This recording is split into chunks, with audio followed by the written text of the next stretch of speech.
Lobster, you got it back yet? Lobster's a 10, I told you grab it.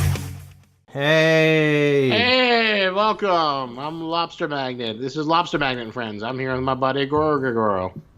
Yeah, we're reviewing the episode four of Black Clover. So, what do you think of this slightly better but not great episode of Black Clover? Yeah, so I'd call this the bad one, and Inuyashiki the good one.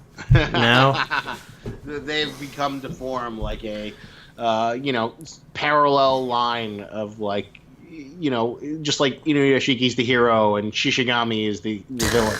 We have Inuyashiki, the good anime, and Black Clover, the terrible anime. yeah. So far it feels pretty like generic.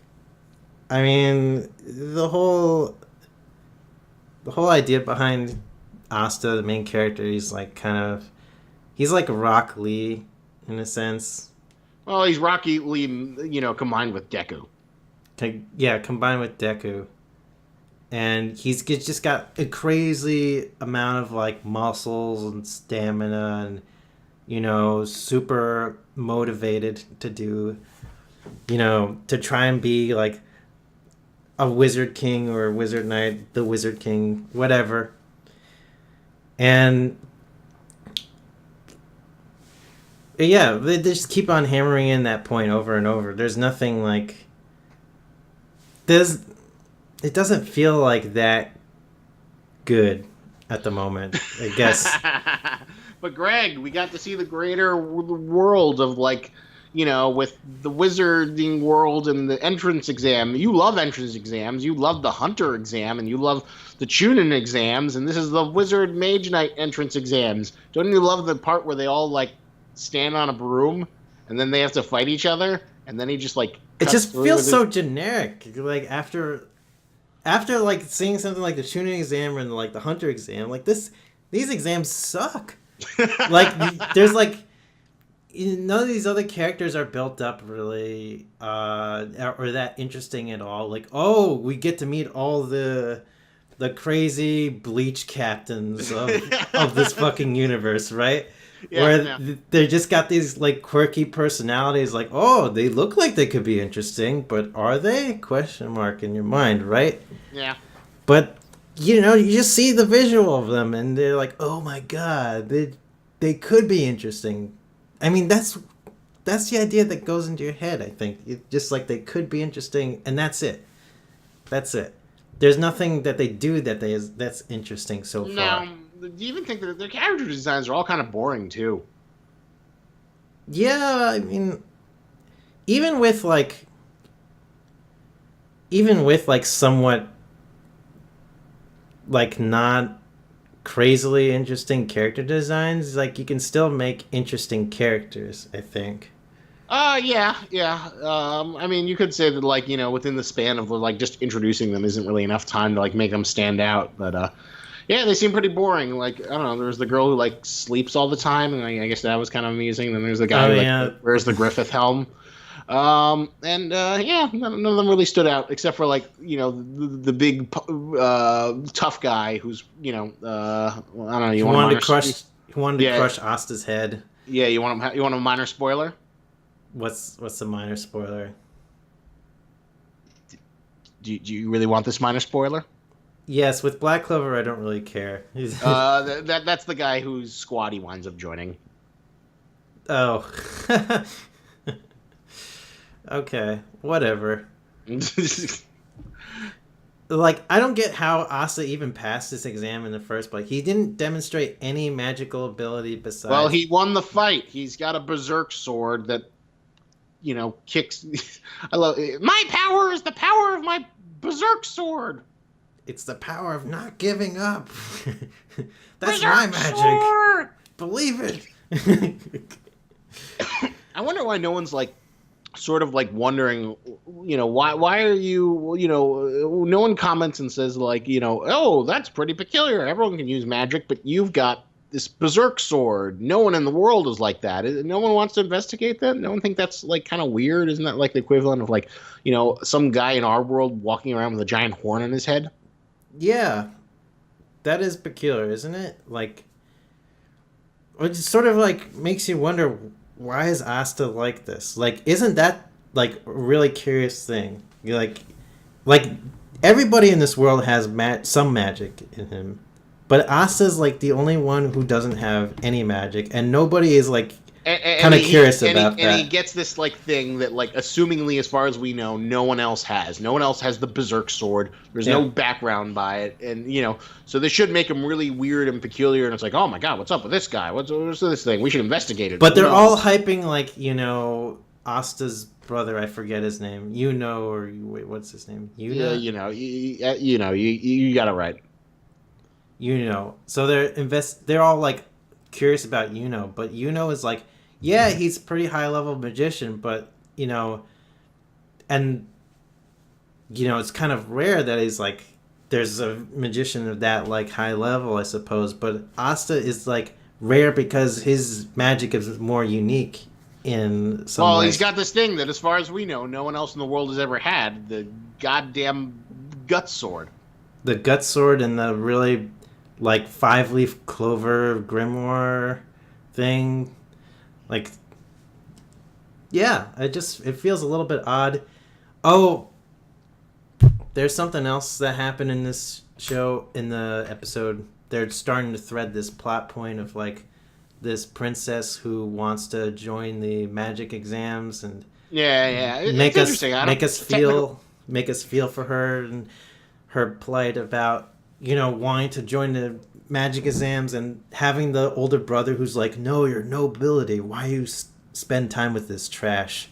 Well, it's interesting. That was technically filler, although she is like a character later on who gets introduced, and she's sort of like, the heroine / love interest.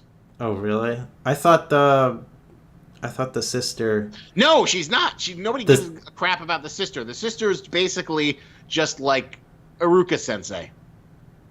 The sister is Aruka Sensei. Nobody gives a shit about Aruka Sensei. Nobody gives a crap about the sister, or like the bandits from like One Piece, or you remember the tavern girl who like Luffy sees in like the first chapter / episode.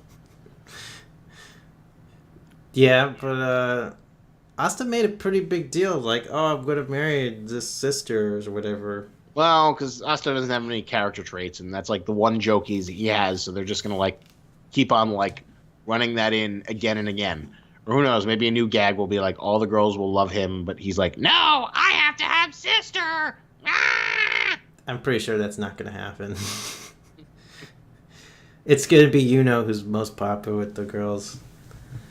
You never know. I remember reading somewhere that there was like vague harem aspects in terms of like, there are multiple girls who all think, oh my god, I love Asta. Asta's the best. Although they're all like tsundere about it, so they don't want to admit it, and he's like quasi-asexual.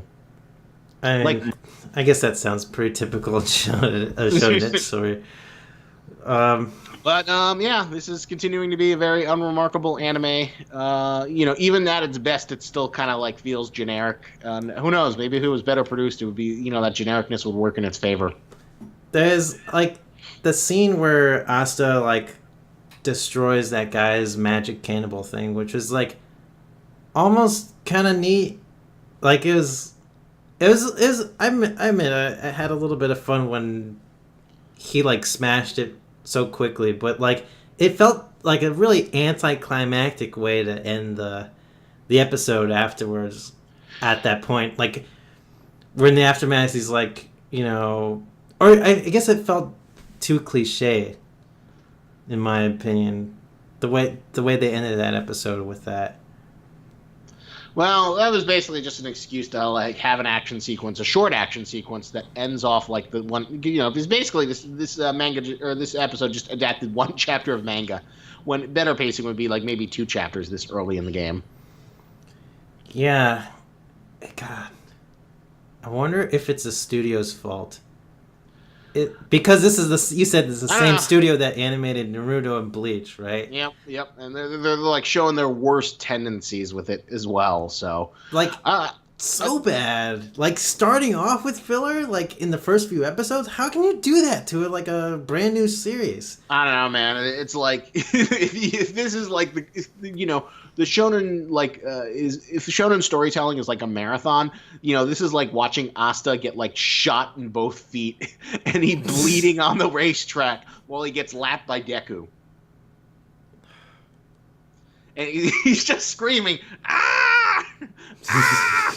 I'm the get a hard work. I'm gonna be the Shonen King. I'm gonna be the best there ever was." Ah! Oh my god! Like laps him on your left plus ultra. I can do it. People are gonna love me. People love the booby girls in my manga. Ah!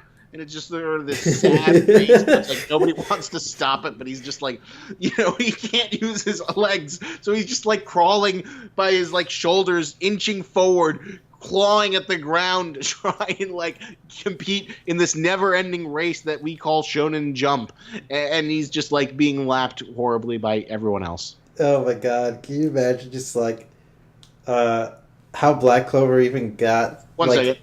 Animated event? Yeah. Okay, I'll be right down.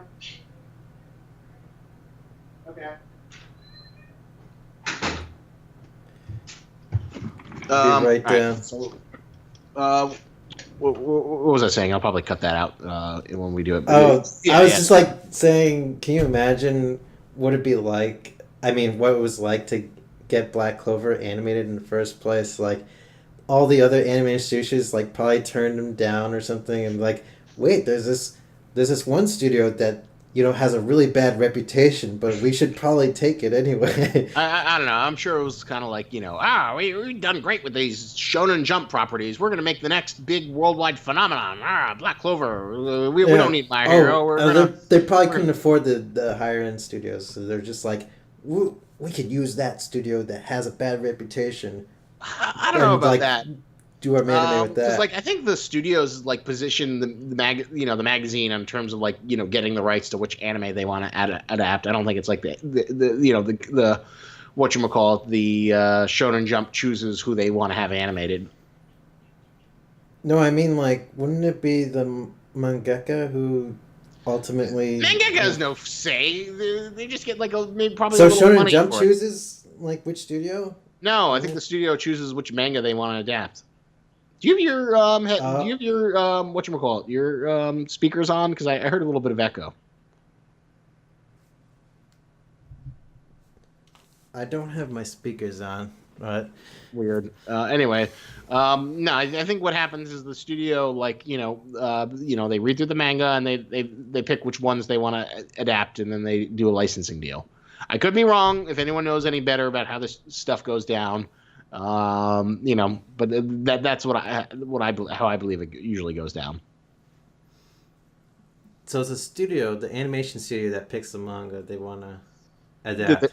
Yeah. Wow. So it goes to show none of the higher end studios wanted to pick this Black Clover. Only the studios that failed so miserably with Bleach and Naruto, at least towards the later parts of it, picks this. Well, they can do good stuff when they feel like it occasionally. But they also are probably one of the worst ones for filler. So it's such a shame, though. Maybe Black Clover would have been generic but tolerable and fun if it would followed this cycle of the seasonal anime where it's every season you get a new season and it's maybe 12 or 26 episodes and you get some good stuff and then you wait a year and then you get more stuff, and seems to be doing wonders for stuff like whatchamacallit, My Hero Academia, My Attack on Titan to a lesser extent because it took so long, and of course Shogeki no Soma is pretty well put together because it's done on a seasonal basis. Oh, that's also animated like that as well? Mm-hmm. Yeah, it's not go on forever marathon that never ends. It's little seasons, and it's done wonders. It helps the pacing feel good. I wonder if there's someone in charge, the animation studio, that decides how to pace episode to episode. I don't know. It doesn't make any sense to me. There's 130 chapters of manga to adapt. Even if you're doing like 51 episodes, like great, then you can like cover like chapters 1 through 60 or 70 or whatever, and not burn out all of your material, and have an anime that's not terrible. Like My Hero Academia has shown that you can like pace it pretty well. And, they've done it with very little filler. So there's no excuse, man. There's no excuse. Yeah, that's true. Just why can't those this other studio pick up on that? I just don't understand. Like, I don't like this at all. Like, yeah. It'll be interesting. I wonder if we'll make it to the 10th episode. I mean, I do like having like the terrible anime and the good anime. So who knows? Maybe we'll like, I think Inuyashiki is going to be shorter. So maybe we'll keep watching this just to contrast it with Inuyashiki. And then we'll be like, we're done. We're done. Yeah. God. Like, I kind of think there's a tinge of potential with this show. It's like, the whole mystery about like this giant sword coming out of his grimoire, and that's the only thing he can do. That's a little bit interesting. But yeah, but like nobody cares about it. Everyone just sort of like, it should be like this world-changing event that everyone's like curious about, but nobody just seems to give a shit about it. Yeah. Which is it's a little bit odd. And it doesn't make in the first episode they implied that like, oh, this is demon's magic and he has demon powers or whatever, but they don't really show anything interesting about the other aspects of the world, though. And like to justify like pretty what, boring. Yeah, to justify like what is, what we should actually, to justify that they don't really care about it. Like, there should be like other aspects of the world that are more interesting than what we're seeing with Asta and his sword, I think. Yeah, and there just isn't. It's just like the most boilerplate fantasy. And it's interesting when you compare it to like, I mean, you could say that like Naruto and Bleach are technically fantasies as well, but their fantasy systems feel unique to themselves. While, when it's just like medieval fantasy and magic, it feels like the most boilerplate and kind of uninteresting and uninspired thing. Yeah, you could do a lot with magic but like with magic, jutsus are basically ninja magic. Yeah, but at least with jutsus, like you learn like there's a lot of rules. Like chakra is the energy system. You have to develop your chakra in order to do certain jutsus. You have to do a lot of hand signs. There's like certain jutsus people can't do. Like being a copy jutsu expert is a very rare thing to do, so it makes every jutsu feel more unique in some aspects, I think. Well, yeah, there's more rules and limitations. Like there's the bloodline limits that only people have, and the vague little elemental affinities and whatnot. Well, just like I can do fire magic. I'm gonna make bullet ball magic. Yeah, and like all you see with the magic in this is just like, it seems like a lot of generic spell weaving. Like everybody can do almost everything. It feels like. I guess maybe Yuno has affinity to wind, and maybe the sister has like affinity to water.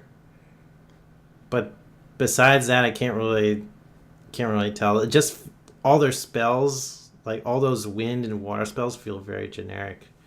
Yeah, they do. All right, so what do you want to give this? What score would you like to give this? I want to give this like.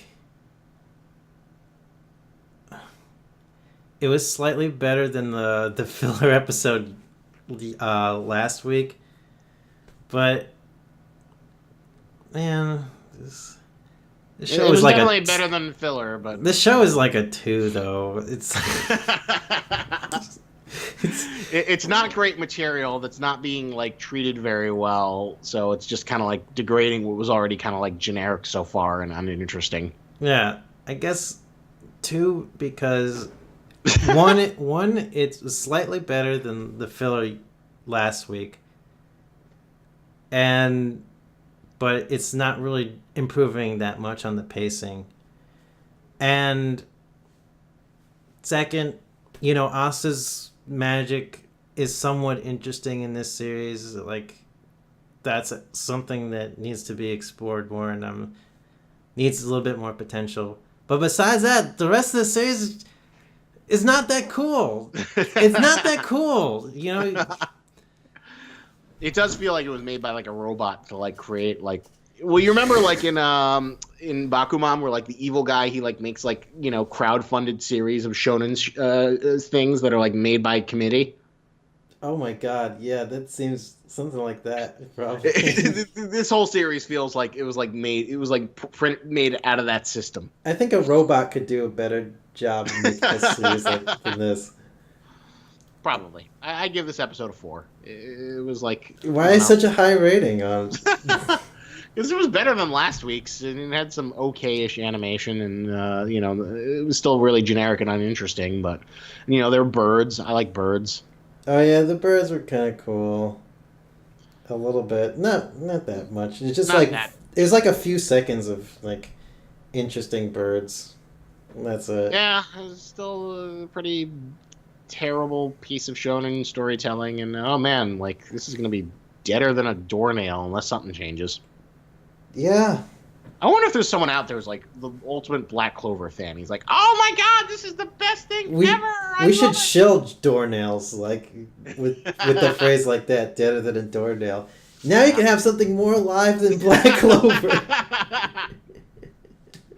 This doornail is 10 times more engaging than Black Clover.